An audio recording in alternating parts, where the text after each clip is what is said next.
goodness and mercy and strength and peace and joy.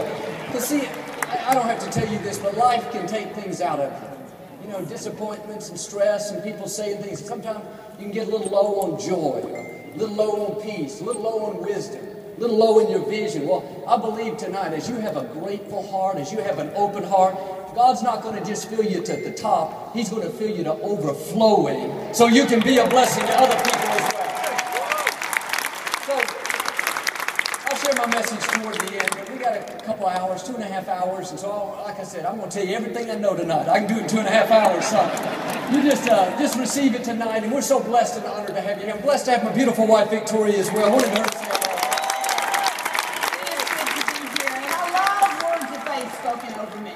And you know, that's exactly what Joel is doing. He wants to speak words of faith. You know, I love when he said, you know what, God's not trying to get, he's trying to get something to you. Sometimes we struggle so much and we don't realize that God wants to get his goodness, his mercy, his favor, his provision to us. You know, sometimes we put God's stuff on hold because we're working so diligently trying to make it happen for us. Maybe we're working on our marriage, working on our kids, we're working on a business, trying to get it to succeed. And we're just working, and we get in a pattern of struggling. But you know, that's when we have to step back and we have to say, God, you know what, I don't have to struggle. You said you'd fight my battles for me. You are for me, you're not against me.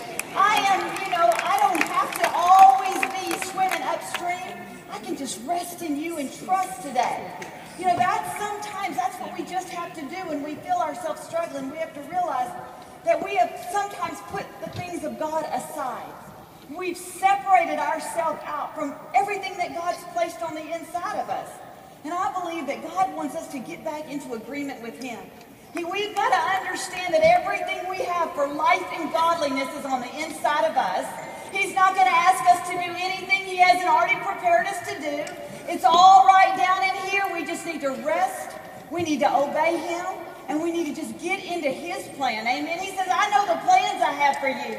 They're for good. They're to prosper you, not to harm you, to give you a future and a hope. So let's don't separate ourselves by struggling.